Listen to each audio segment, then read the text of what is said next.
And we continue with the Western Women's Reader, the remarkable writings of women who shaped the American West, spanning 300 years.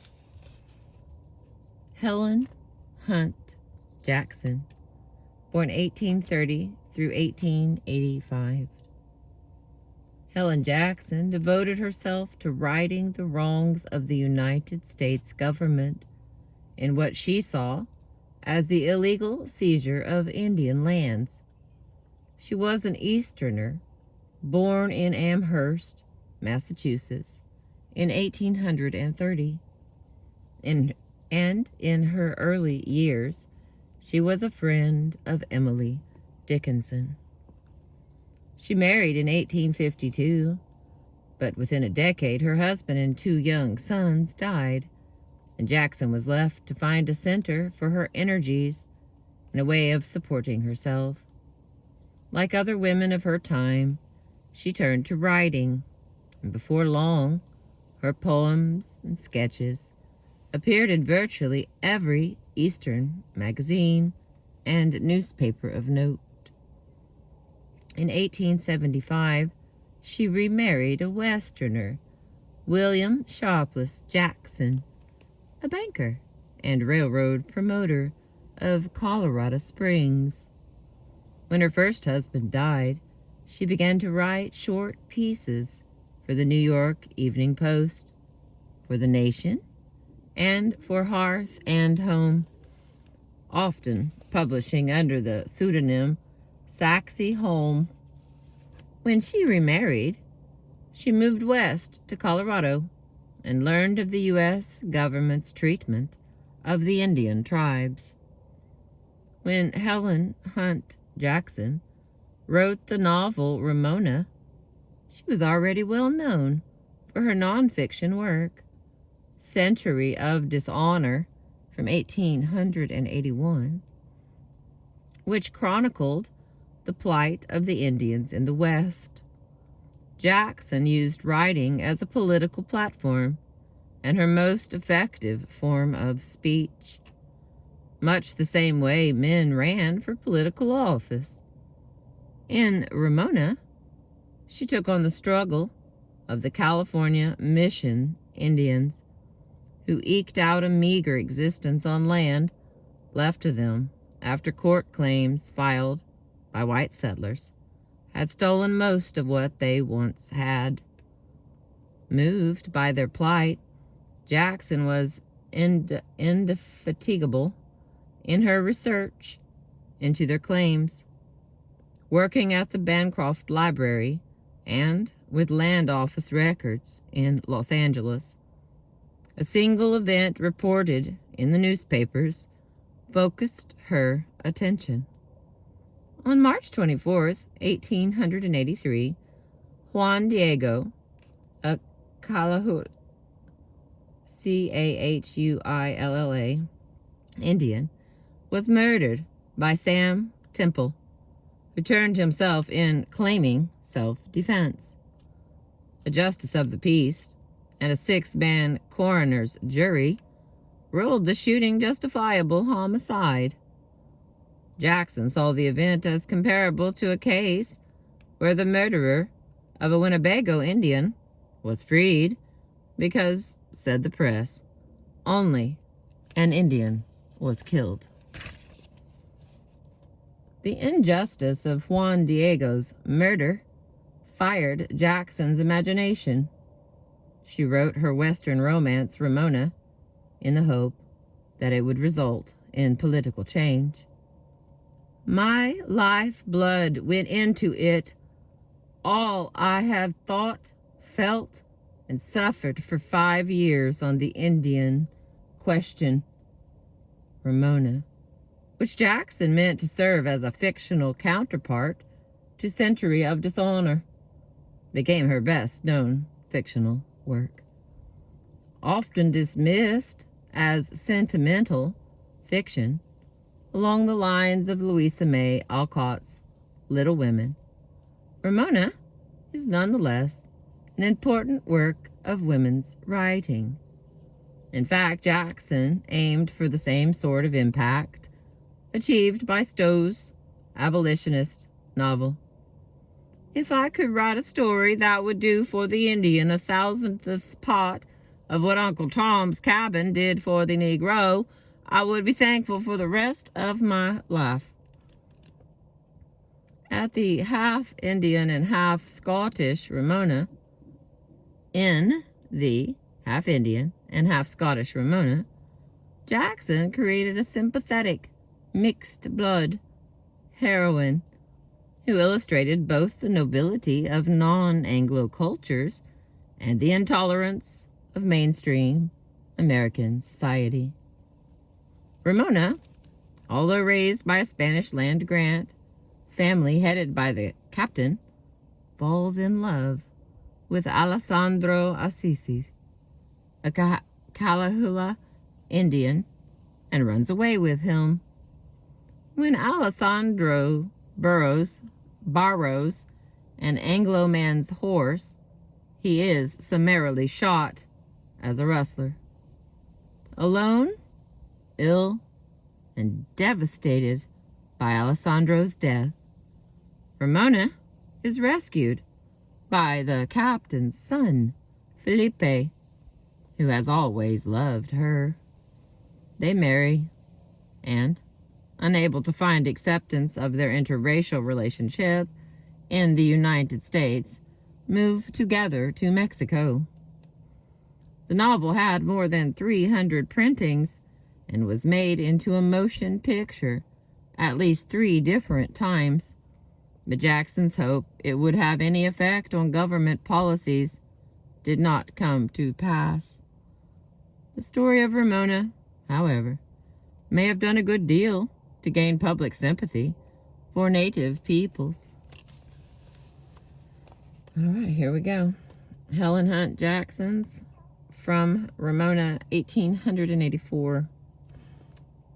Okay, there's a lot of quotes here, and there's a chance I'm going to get a few of them wrong. I'm going to do my best. Thank you for being with me. Ramona.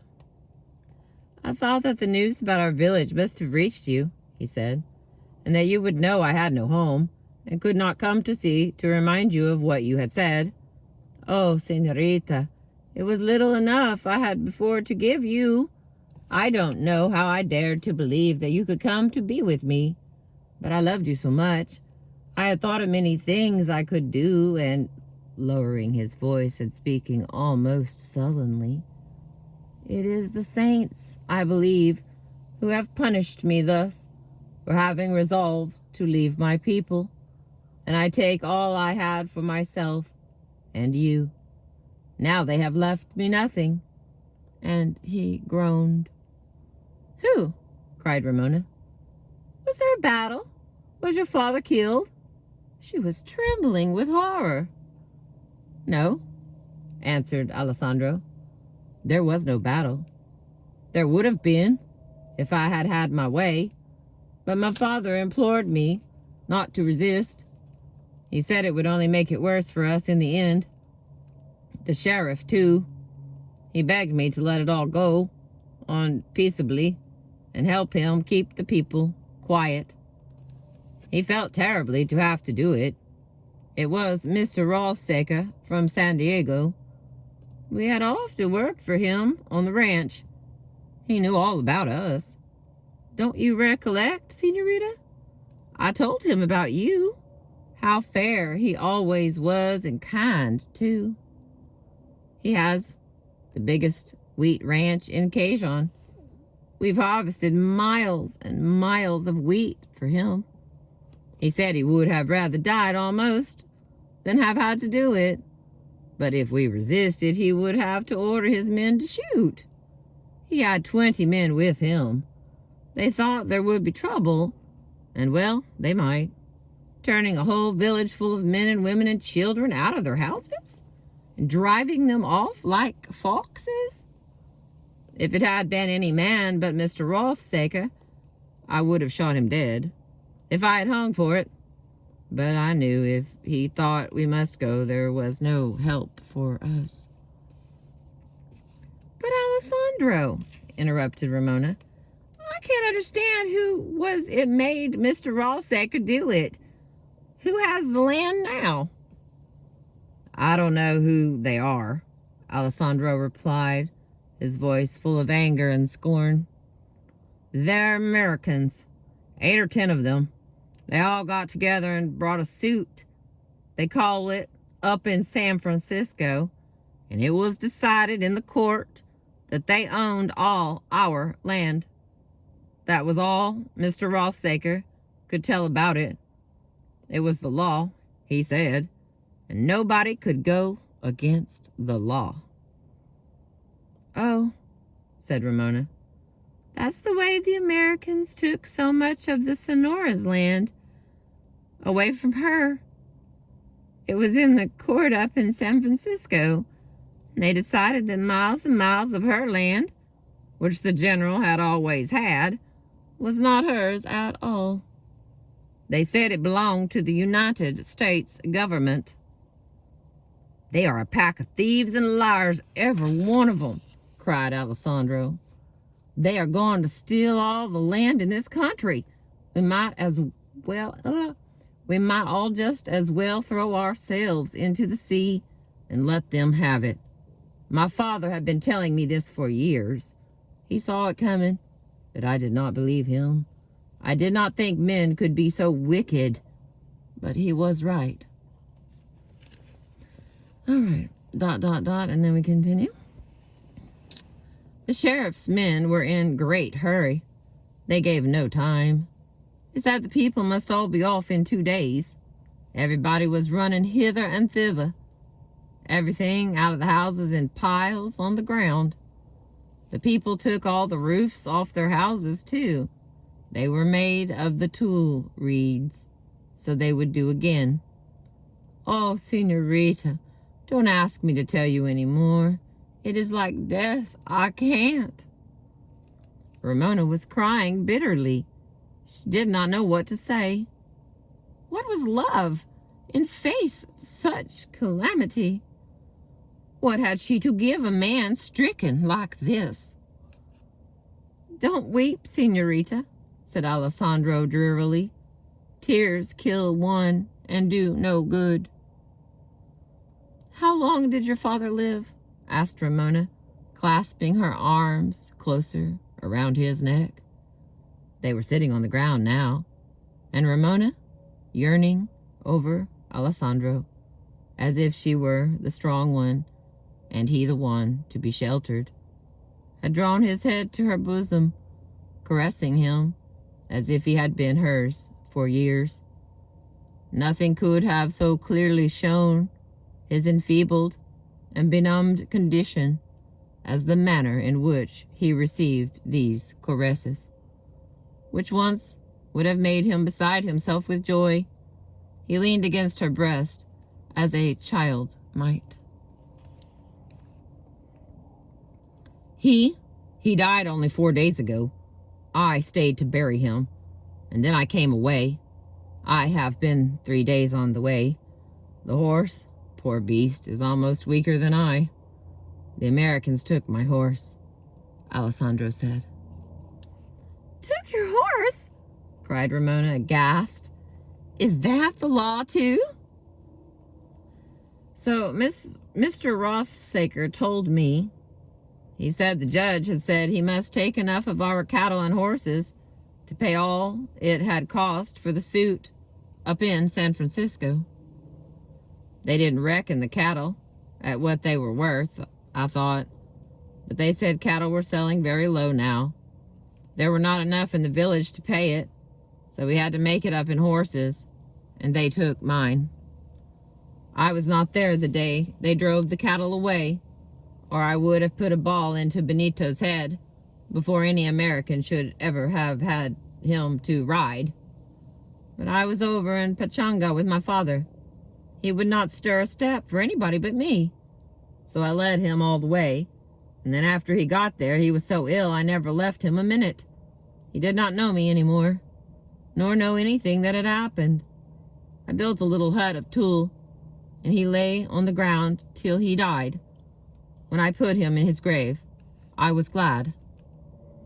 In Temecula? Asked Ramona. In Temecula, exclaimed Alessandro fiercely. You don't seem to understand, Senorita. We have no right in Temecula, not even to our graveyard full of the dead. Mr. Rothsaker warned us all not to be hanging about there, for he said the men who were coming in were a rough set, and they would shoot any Indian at sight if they saw him trespassing on their property. Their property? Ejaculated Ramona. Yes, it is theirs, said Alessandro doggedly. That is the law. They've got all the papers to show it. Okay, ... and we continue. But my senorita, it is very dark. I can hardly see your beloved eyes. I think you must not stay longer. Can I go as far as the brook with you, safely, without being seen? The saints bless you, beloved, for coming. I could not have lived, I think, without one more sight of your face. And springing to his feet, Alessandro stood waiting for Ramona to move. She remained still. She was in a sore strait. Her heart held but one impulse, one desire, to go with Alessandro. Nothing was apparently further from his thoughts than this. Could she offer to go? Should she risk laying a burden on him greater than he could bear? If he were indeed a beggar, as he said, would his life be hindered or helped by her? She felt herself strong and able. Work had no terrors for her. Privations she knew nothing of, but she felt no fear of them. Alessandro, she said in a tone which startled him. My senorita, he said tenderly. You have never once called me Ramona. I cannot, senorita, he replied. Why not? I don't know. Sometimes think Ramona, he added faintly, but not often. If I think of you by any other name than as my senorita, it is usually by a name you never heard. What is it? Exclaimed Ramona wonderingly. An Indian word, my dearest one. The name of the bird you are like, the wood dove. In the Luiseno tongue, that is Majol. That was what I thought my people would have called you if you had come to dwell among us. It is a beautiful name, senorita, and it is like you. Alessandro was still standing. Ramona rose, coming close to him. She laid both her hands on his breast and her head on her hands, and said, Alessandro, I have something to tell you. I am an Indian. I belong to your people. Alessandro's silence astonished her. You are surprised, she said. I thought you would be glad. The gladness, if it came to me long ago, my senorita, he said. I knew it. How? Cried Ramona. And you never told me, Alessandro? How could I? He replied. I dared not. Juan Canito, it was told me. Juan Canito, said Ramona musingly. How could he have known? Then, in a few rapid words, she told Alessandro all that the Senora had told her. Is this what Juan Can said? She asked. All except the father's name, stammered Alessandro. Who did he say was my father? She asked. Alessandro was quiet. It matters not, said Ramona. He was wrong. The Senora, of course, knew. He was afraid of hers and of the Senora Ortegna, to whom he gave me. But I think, Alessandro, I have more of my mother than of my father. Yes, you have, my senorita, replied Alessandro tenderly. After I knew it. I then saw what it was in your face had always seemed to me like the faces of my own people. Are you not glad, Alessandro? Yes, my senorita. What more should Ramona say? Suddenly her heart gave way, and without premeditation, without resolve, almost without consciousness of what she was doing, she flung herself on Alessandro's breast and cried, "Oh, Alessandro, take me with you, take me with you. I would rather die than have you leave me again." There was no real healing for Alessandro. His hurts had gone too deep, his passionate heart ever secretly brooding on the wrongs he had borne, the hopeless outlook for his people in the future, and most of all, on the probable destitution and suffering in store for Ramona, consumed itself as by hidden fires. Speech, complaint, active antagonism might have saved him, but all these were foreign to his self-contained, reticent, repressed nature. Slowly, so slowly, that Ramona could not tell on what hour or what day her terrible fears first changed to an even more terrible certainty. His brain gave way, and the thing, in dread of which he had cried out the morning they left San Pasqual, came upon him, strangely enough, and mercifully. Now that it had really come, he did not know it. He knew that he suddenly came to his consciousness sometimes, and discovered himself in strange and unexplained situations. He had no recollection of what had happened for an interval of time, longer or shorter.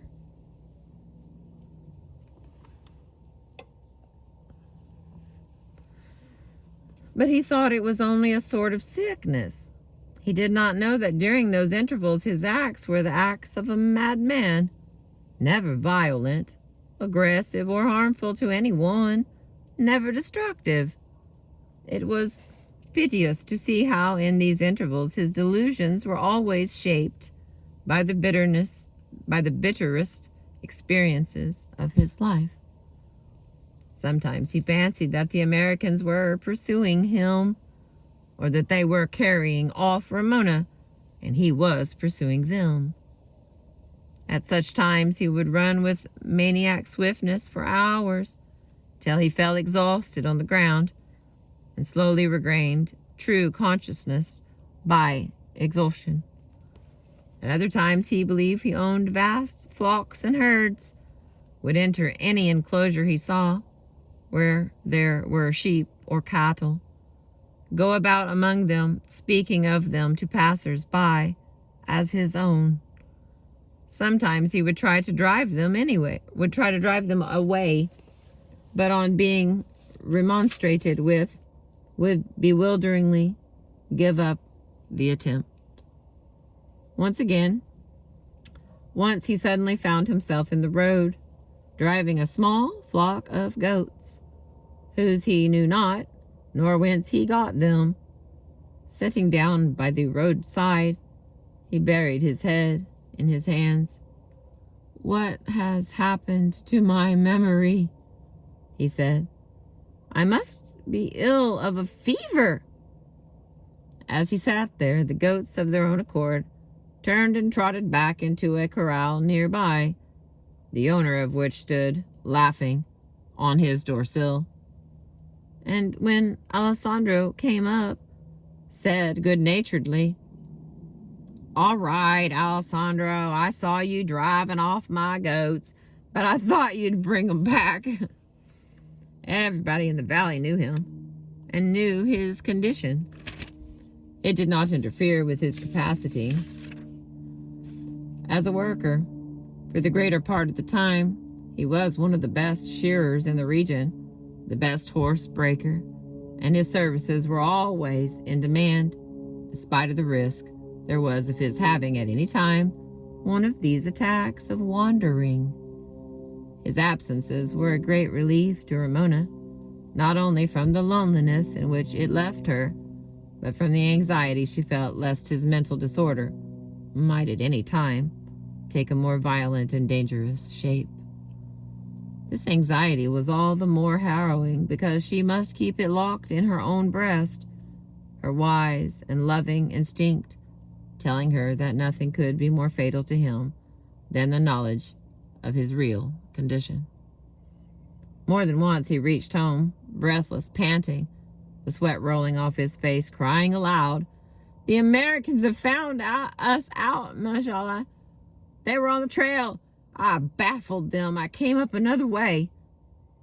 At such times, she would soothe him like a child, persuade him to lie down and rest, and when he waked and wondered why he was so tired, she would say, "You were all out of breath when you came in, dear. You must not climb so fast. It is foolish to tire one's self so." In these days, Ramona began to think earnestly of Felipe. She believed Alessandro might be cured. A wise doctor could surely do something for him. If Felipe knew what sore straits she was in, Felipe would help her. ... The baby had thrived, as placid, laughing a little thing, as if its mother had never known sorrow. One would think she had suckled pain, thought Ramona. So constantly have I grieved this year, but the Virgin has kept her well. If prayers could compass it, that would surely have been so. For night and day the devout, trusting, and contrite Ramona had knelt before the Madonna and told her golden beads till they were well nigh worn smooth of all their delicate chasing. At midsummer was to be a fete at the Saboba village, and the San Bernardino priest would come there. This would be the time to take the baby down to be christened. This also would be the time to send a letter to Felipe, enclosed in one to Aunt Ree, who would send it for her from San Bernardino. Ramona felt half guilty as she sat plotting what she should say and how she should send it. She, who had never had in her loyal, transparent breast one thought secret from Alessandro since they were wedded, but it was all for his sake. When he was well, he would thank her. ...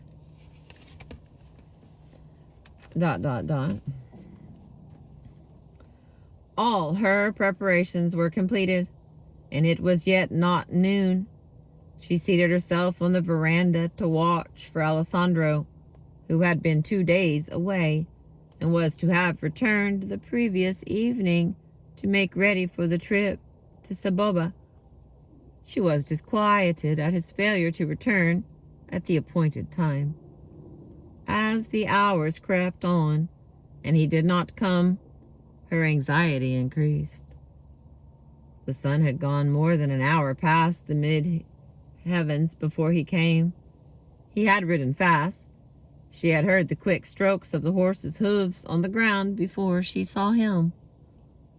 Why comes he riding like that, she thought, and she ran to meet him. As he drew near, she saw to her surprise that he was riding a new horse. "Why, Alessandro," she cried, "what horse is this?" He looked at her bewilderedly, then at the horse. True, it was not his own horse. He struck his hand on his forehead, endeavoring to collect his thoughts. "Where is my horse, then?" he said. "My God, Alessandro," cried Ramona. "Take the horse back instantly. They will say you stole it." "But I left my pony there in the corral," he said. "They will know I did not mean to steal it. How could I ever have made the mistake? I recollect nothing, Magella. I must have had one of the sicknesses. ...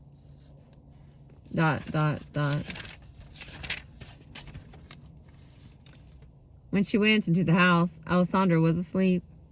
Ramona glanced at the sun. It was already in the western sky. By no possibility could Alessandro go to Ferrar's land and back before dark. She was on the point of waking him when a furious barking from Captain and the other dogs roused him instantly from his sleep, and springing to his feet, he ran out to see what it meant. In a moment, more Ramona followed. Only a moment. Hardly a moment. But when she reached the threshold, it was to hear a gunshot, to see Alessandro fall to the ground, to see in the same second a ruffianly man leap from his horse and, standing over Alessandro's body, fire his pistol again, once, twice, into the forehead, cheek.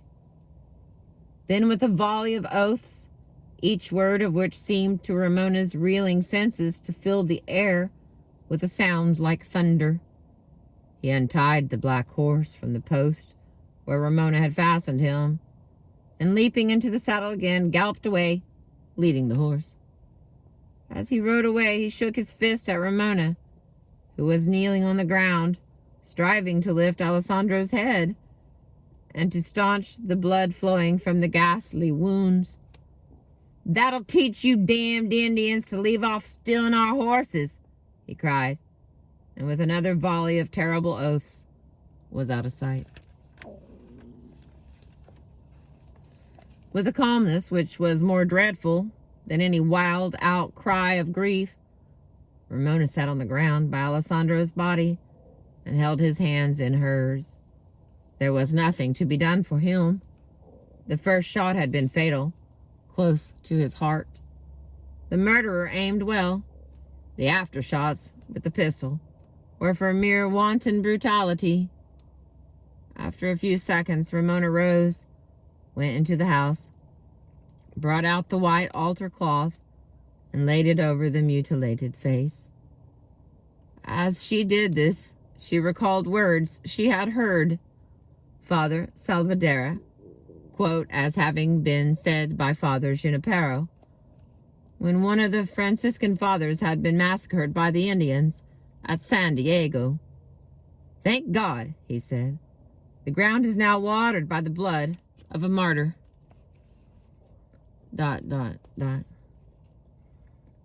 Taking the baby in her arms, she knelt by Alessandro and, kissing him, whispered, "Farewell, my beloved.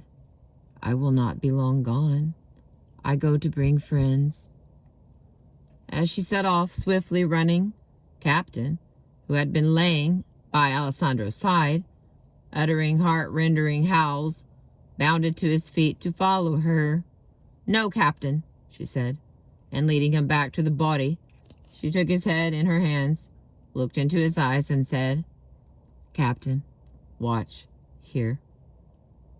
With a whimpering cry, he licked her hands and stretched himself on the ground. He understood and would obey, but his eyes followed her wistfully till she disappeared from sight. Alessandro had warm friends among them, and the news that he had been murdered and that his wife had run all the way down the mountain with her baby in her arms for help went like wildfire through the place. People gathered in an excited group around the house where Ramona had taken refuge. She was lying half unconscious on a bed. As soon as she had gasped out her terrible story, she had fallen forward on the floor, fainting, and the baby had been snatched from her arms just in time to save it. She did not seem to miss the child, had not asked for it or noticed it when it was brought to the bed. A merciful oblivion seemed to be fast stealing over her senses, but she had spoken words enough to set the village in a blaze of excitement. It ran higher and higher.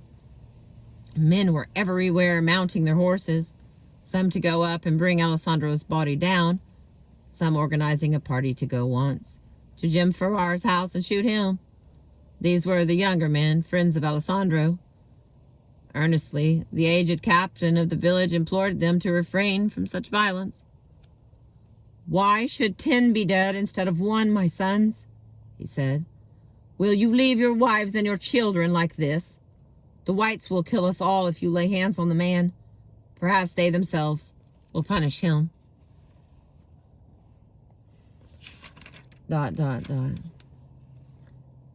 As Farrar rode slowly down the mountain, leading his recovered horse, he revolved in his thoughts what course to pursue. A few years before, he would have gone home, no more disquieted at having killed an Indian than if he had killed a fox or a wolf. But things were different now. This agent that the government had taken it into its head to send out to look after the Indians had made it hot the other day for some fellows in San Bernardino who had maltreated an Indian.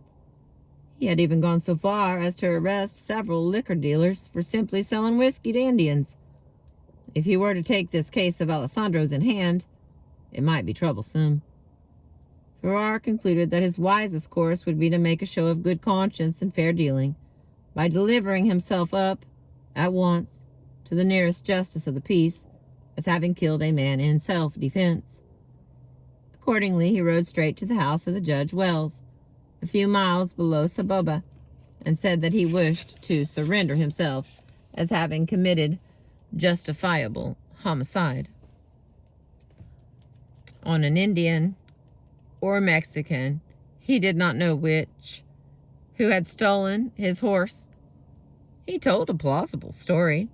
He professed not to know the man or the place, but did not explain how it was that, knowing neither, he had gone straight to the spot. He said, I followed the trail for some time, but when I reached a turn, I came into a sort of blind trail where I lost the track. I think the horse had been led up on hard sod to mislead anyone on the track. I pushed on, crossed the creek, and soon found the tracks again in soft ground.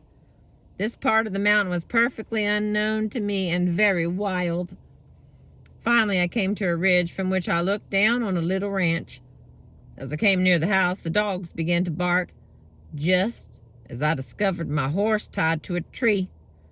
Hearing the dogs, an Indian or a Mexican, I could not tell which, came out of the house, flourishing a large knife. I called out to him, Whose horse is that? He answered in Spanish, It is mine. Where did you get it? I asked. In San Juancito, was his reply. As he still came towards me, brandishing the knife, I drew my gun and said, Stop, or I'll shoot. He did not stop, and I fired. Still he did not stop, so I fired again. And as he did not fall, I knocked him down with the butt of my gun. After he was down, I shot him twice with my pistol. The duty of a justice in such a case as this was clear. Taking the prisoner into custody, he sent out messengers to summon a jury of 6 men to hold inquest on the body of said Indian or Mexican. And early the next morning, led by Farrar, they set out for the mountain. When they reached the ranch, the body had been removed. The house was locked. No signs left of the tragedy of the day before, except a few bloodstains on the ground where Alessandro had fallen. Farrar seemed greatly relieved at this unexpected phase of affairs.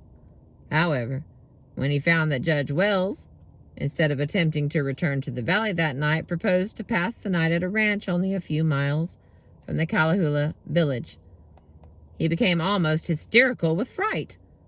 He declared that the Calahulas would surely come and murder him in the night, and begged piteously that the men would all stay with him to guard him. At midnight, Judge Wells was roused by the arrival of the captain and head men of the Calahua village. They had heard of his arrival with his jury, and they had come to lead them to their village, where the body of the murdered man lay. They were greatly distressed on learning that they ought not to have removed the body from the spot where the death had taken place, and that now no inquest could be held. Judge Wells himself, however, went back with them, saw the body, and heard the full account of the murder as given by Ramona on her first arrival. Nothing more could now be learned from her, as she was in high fever and delirium, knew no one, not even her baby, when they laid it on her breast. She lay restlessly tossing from side to side, talking incessantly, clasping her rosary in her hands, and constantly mingling snatches of prayers with cries for Alessandro and Felipe. The only tokens of consciousness she gave was to clutch the rosary wildly and sometimes hide it in her bosom if they attempted to take it from her.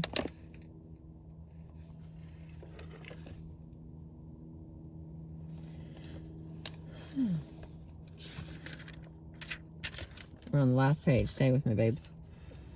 Judge Wells was a frontiersman and by no means sentimentally inclined, but the tears stood in his eyes as he looked at the unconscious Ramona. Farrar had pleaded that the preliminary hearing might take place immediately, but after this visit to the village, the judge refused his request and appointed the trial a week from the day to give time for Ramona to recover and appear as a witness. He impressed upon the Indians as strongly as he could the importance of having her appear. It was evident that Farrar's account of the affair was false from first to last. Alessandro had no knife. He had not had time to go many steps from the door. The volley of oaths and the 2 shots almost simultaneously were what Ramona heard as she ran to the door. Alessandro could not have spoken many words. The day for the hearing came. Farrar had been, during the interval, in a merely nominal custody, having been allowed to go about his business on his own personal guarantee of appearing in time for the trial. It was with a strange mixture of regret and relief that Judge Wells saw the hour of the trial arrive, and not a witness on the ground except Farrar himself. That Farrar was a brutal ruffian the whole country knew. This last outrage was only one of a long series. The judge would have been glad to have committed him for trial and have seen him get his deserts.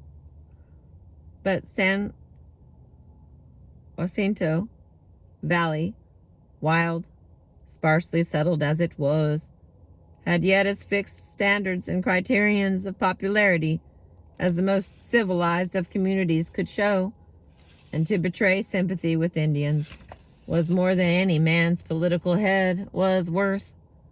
The word justice had lost its meaning, if indeed it ever had any, so far as they were concerned.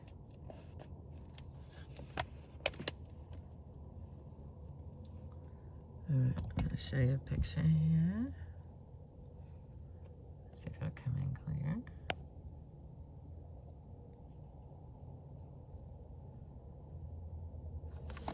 And then I'll show you my book we'll be reading, ladies and gentlemen, in case you get a chance to check it out. And it's a little blurry. I'm working on it. Thank you for being with me.